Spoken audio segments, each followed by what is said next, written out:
Takže ahojky, vítejte u nového videa s názvem Pravda, jenom pravda. Protože úkoly jste nepsali, nebo jste je moc neodhlasovali, takže úkoly dneska nemám. Takže to bude jenom pravda. Takže můžeme začít první otázkou. Měla jsi někdy něco zlomeného? Tak ano, měla jsem zlomený kotník, asi tak před měsícem. Necelý měsíc, no. Měla jsem potom naražený tady ty dva prsty, naraženou ruku, naražený zápěstí, skříplej nerv a takovýhle. Do jaký třídy chodíš?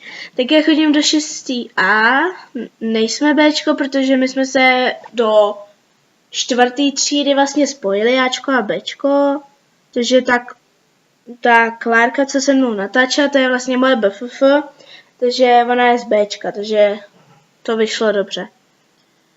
Kde máš svoji třídu? Tak jestli to myslíte po schodí, tak moje třída je úplně dole, jsme tam jenom 2 a já mám třídu úplně u vchodu do školy. Jaký předmět máš nejradši? Tak já mám nejradši tělocvik, teď jsem začala mít docela ráda angličtinu, jináč dějepis, zeměpis, přírodopis, matiku. Jedinou asi nemám ráda češtinu, to je celý. Kdo je tvoje BFF? Tak už jsem to zmiňovala v předešlé otázce. Je to Klárka, už tady se mnou taky natáčela. Je to, myslím, že se představovala jako Klarisek. A jo, Klarisek Šandová. Jaká je tvoje jenom kamarádka? Tak už tady byla taky ve videu, je to Ilča Marková a Eliška Píšová, jinak žádný moc kamarádky nemám. A jo. Kolik jsi měla kluků nebo máš?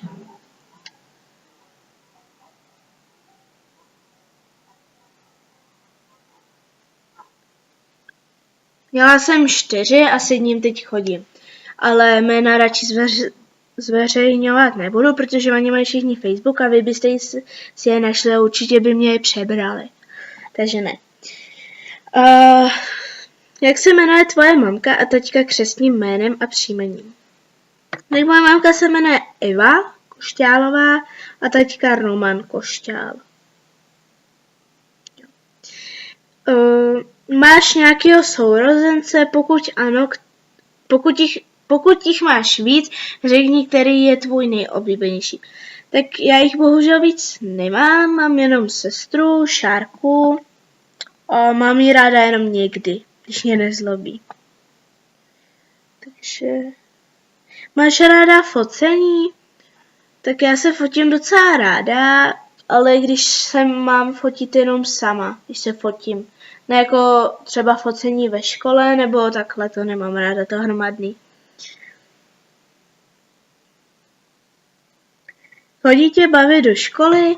Tak jelikož já mám ráda hodně předmětů, až na tu češtinu. A to je asi tak všechno. Občanku, zdravíčko a takovýhle.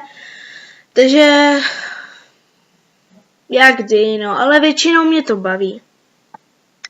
Takže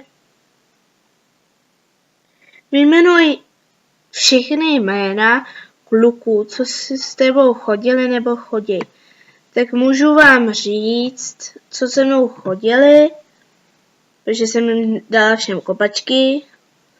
Tady toho kluka, co s ním chodím, to vám fakt říkat nebudu, nebo jestli jo, tak mě to napište do komentářů, jestli to chcete fakt slyšet. Jmenoval se Míra, Kuba, Štěpán, Dan a teď je to ten kluk, co s ním chodím. Fakt, jestli to chcete vědět, tak to napište dolů do komentářů. Co ti nejvíc Kecám.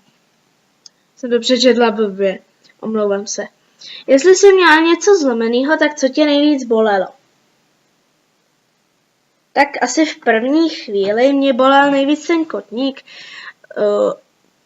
Jsem tam málem rozmačkala žebřiny, protože se mě to stalo od tělocviku, kamarádka, jsme skákali nebo jsme hráli takovou hru, jestli to znáte, voda, oheň, písek, kámen, princezna a takovýhle. Různě se to tam přimotává. Takže zrovna byla voda, my jsme byli nahoře na žebřinách. Měli jsme skočit dolů, aby jsme udělali rychle kámen, že? Aby jsme se zabalili. Kamarádka skočila, prst mě dala do trika, stáhla mě sebou a já blbě šlápla. Takže jméno té kamarádky zveřejňovat nebudu. Radši.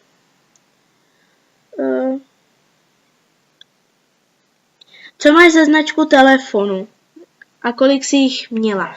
Takže já mám značku telefonu Samsung Galaxy A318 a jinak jsem měla Vodafone, Samsung a takovýhle. Jaký typ telefonu by si nejradši přála? Tak samozřejmě, že v dnešní době si asi každý bude přát iPhonea. Slyšela jsem, že už se teď v Německu vyrábí iPhone 7, takže bych určitě chtěla toho, jenomže to zase bude stát moc. Protože jsem slyšela, že iPhone 6 stojí 35 000. Jo. Takže jedině na to mít peníze.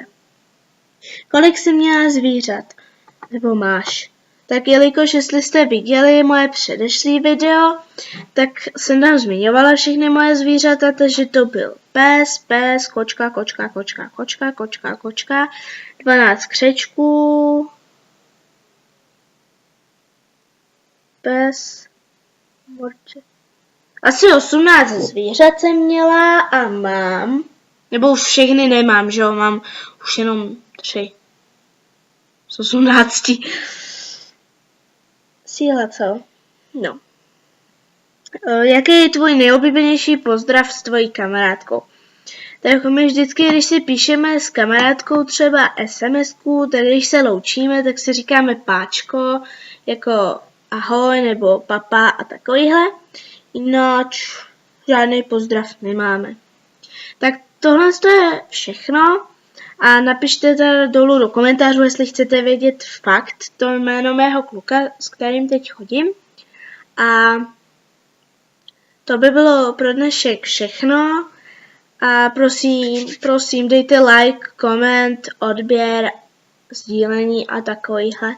Ahoj!